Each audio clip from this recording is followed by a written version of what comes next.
Welcome to the first part of how to become pro in Fortnite. So first of all, you wanna play the game so you know how the different key bindings work. And then you have to realize what you want to do with those keybinds. So I'm gonna show you my settings and my key bindings, what I like to use and what I still want to improve on, because it is something you need to play with a bit until you figure out what feels comfortable to you. Let's first get into the settings. So the settings are pretty simple, but some tips here: you should cap your frame rate, because if you have it unlimited, that will sometimes make your game stutter. This is just something. So if you have a high-end PC, just cap it at whatever your monitor is. So this monitor right here I use is a 144. So it might look weird that it's 120 here, but that's because I'm using some other program. Basically my monitor is running at 120 frames per second. So I want to match that with my frame rate. So if you can only pull out 60 frames per second, you should cap your, if your monitor is a 60 hertz monitor, you should still have it capped at 120.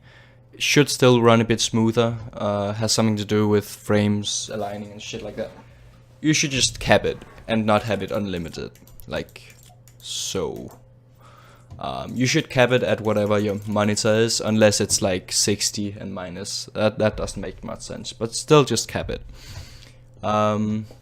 View distance, epic. You just need the extra view distance. It's not something you want to turn down. Shadows, you don't want that on. I've seen some people just having it medium, just to have some shadows.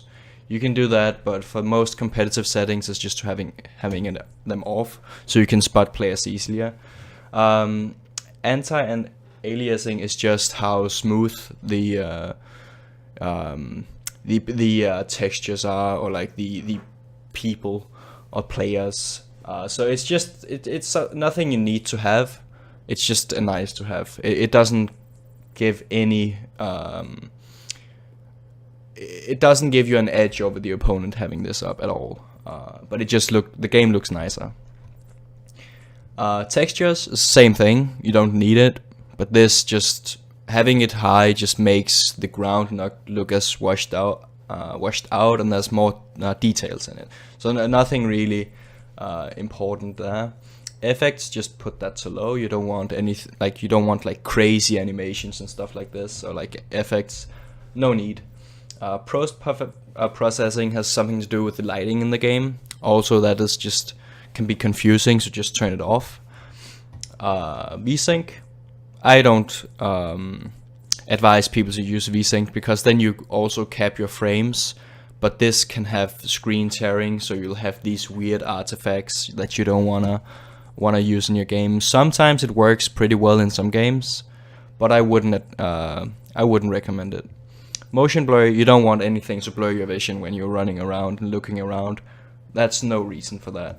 Unless you are running at like at 30 frames per second, like with a console, then motion blur is pretty nice, so you don't get all of that stutter. That way it feels smoother because of the blur. That's the only reason motion blur is in games, by the way.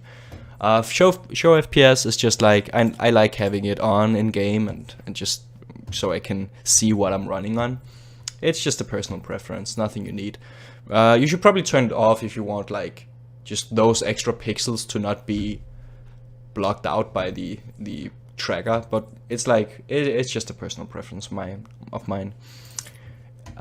Into the sensitivity, I'm running on my mouse on 800 dpi, and 0.05 in game seems to be my perfect spot.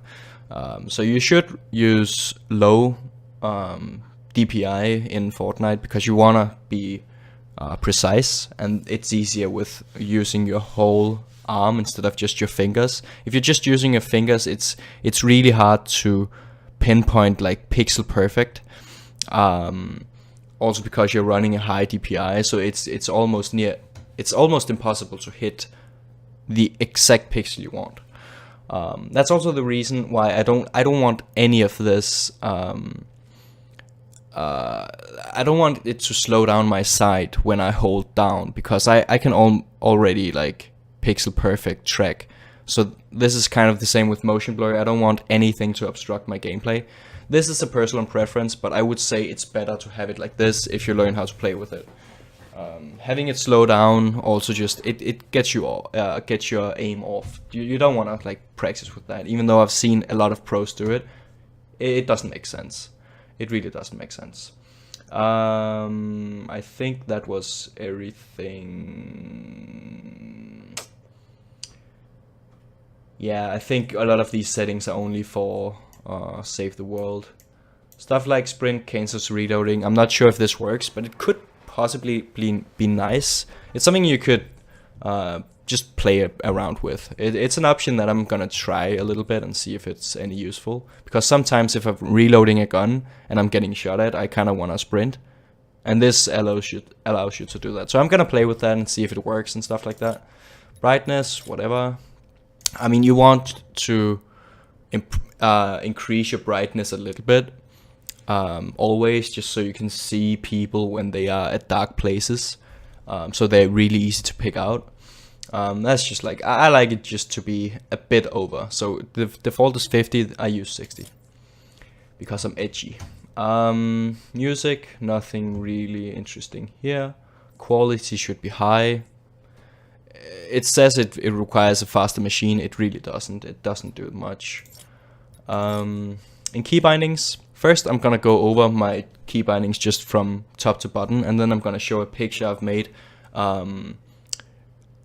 just so you get some visual on how it works on my keyboard. So I just move on the default keys. Something you could do is you could move your keys all the way over to I, J, K, and L. I believe it is, because then you have your space bar for your thumb, and you also have the right alt. So you move all of your hand to the right on the keyboard like this. Instead of having it over here, you move it over here. So you have both space bar and alt. That's something you can play around with. It opens up a lot of keys too. It's just nothing I've felt like I've needed to. But it could be. It was something that I wanted to try with double pumping, because this way you can move around freely while having both shotguns on your spacebar and on the other button. So this way you can easily move around how you want to. Because that's one issue I have. It's not an issue because I've optimized it, but I'm gonna show you later. So crouch, I crouch on C, and the main reason is I don't want to have crouch and sprint next to each other, because you can also sprint when you're crouched. So even though it's a toggle, it just feels more natural to me having it at C. It's not something important. It's something you can play around with.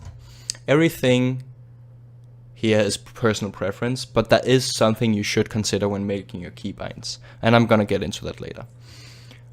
So I reload on 4 and use on 3. That might sound really weird, but basically what I've done is I've just taken E and R and using those for my double pumps. So that's easy to just use that while still being able to strafe right. I'm gonna get more into this, don't worry. My wall is on my mouse, my stairs is also on my mouse, and my floor is on Q, and roof is on tab. Pretty simple. Really like this because I have my 2 important on my mouse, and the floor and roof right next to each other, and they are really accessible. Trap is on 5. It's not something you need to just like completely hit by a millisecond. It is something you usually use, right? It's completely fine on 5. I repair my buildings on T. It's not something I use a lot, but it's something I use sometimes. If something is taking a bit of damage, you just press T, like whatever. Usually I think it's F, not entirely sure. Rotating building, that is the same button as reloading, so that's 4 for me, like that. Change building material, right mouse button, yes. Nothing too important here. Emote on B, if you want to know that. Alright, and my map is on M and on this button. This button isn't on US keyboards. It is, but this button I'm talking about is right left of Z or C on your keyboard. I'm gonna show you in a bit. And edit building on F, just so it's the quickest button I can access. It's so easy to access, and it's really important to be able to edit fast on high level gameplay. Even though I'm not there yet, having it all optimized in the beginning just makes it the learning curve more natural. So let me show you the visual here. Alright, so this is a fantastic image I've made. Alright, so this is how my loadout usually looks, having an AR on my 2 and having my double pumps on E and R. So that would be 3 and 4 before I changed it. I had it reversed before I changed it, obviously. But I felt like double pumping just felt unnatural. Having to, instead of having it on E and R like now, E and R like this, easily accessible, I would have to stretch my hand when I do it. And then back to the reset position is just a bit off. Where this is easily, I can easily, in between switching shotguns, I can move right, which is really nice. So that's also what I meant with having Alt and space bar on your thumb. That way you can move around while double pumping. But this way I can also do it, even though it might be a bit weirder since I have to press the button in between. So it might not be entirely optimized, but I'm happy with it as it is now. I might change that to do something with the Alt key and jump key or space, but I'm not sure about that yet. It's a process. Sprint, shift, that's how it is. On my controller I have auto run. It's a key that I feel like I want to use more for something more important. I'm not sure yet though what it should be. But on a Nordic keyboard as I have, there's a key here too. And I have that as my map, and also just M. I just changed it to that button. I'm not used to it yet. I usually just use M, but I figured it's a button it's a great button and I'm not using it, so why not? So my inventory is up next to my pickaxe. There's a great button for that.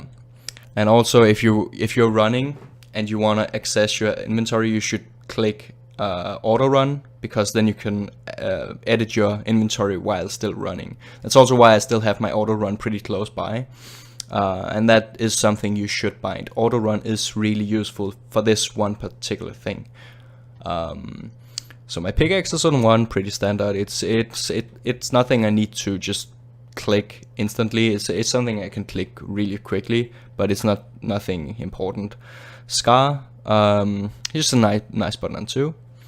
And what I was talking about here, moving it around. Trap on 5, repair on T, edit on F, crouch on C, my healing supplies on X, and my sniper on C. It's just a nice button I like for it.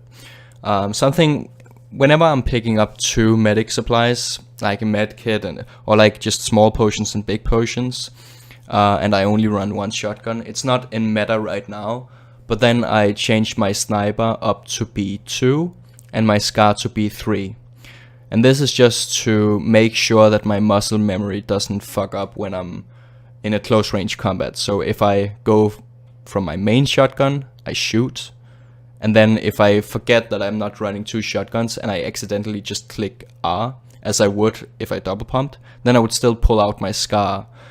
Even though it's not in its normal position, pulling out a scar on a mid-range is something you can adjust to. It is more like when you're panicking close by, you will always just click the scar. So this is just like a niche thing, pulling up my sniper to my 2 and my scar to my R, just to have that secure by. But this was mainly just to show you how the visuals were, like how optimization works. So everything is accessible, everything important is easy to hit.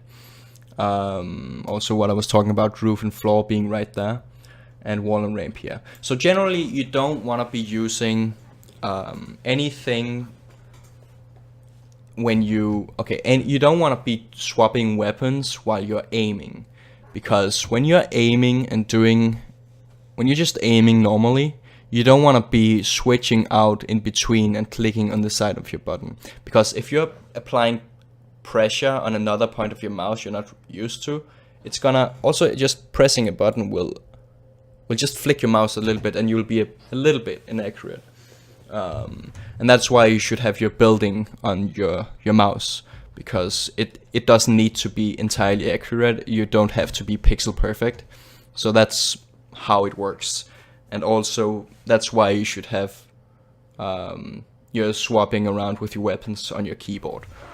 So basically just think about that when you make your keybinds.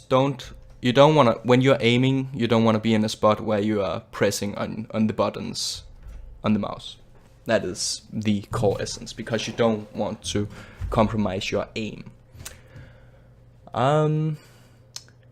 Anything else particular here? I think that was it. So basically find your own key bindings. Maybe just try mine or try some other pros, but I feel like this is optimized for me personally.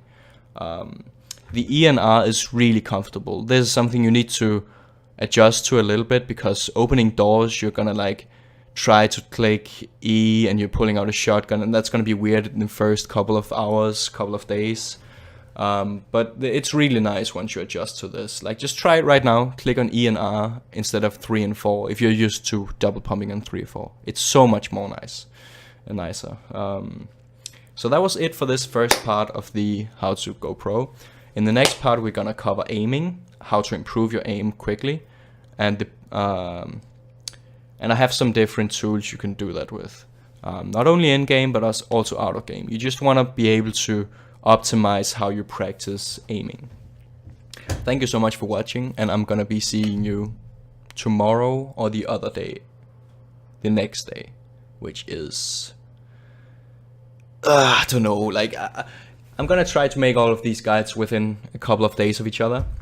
But thank you so much for watching. I'll see you next time.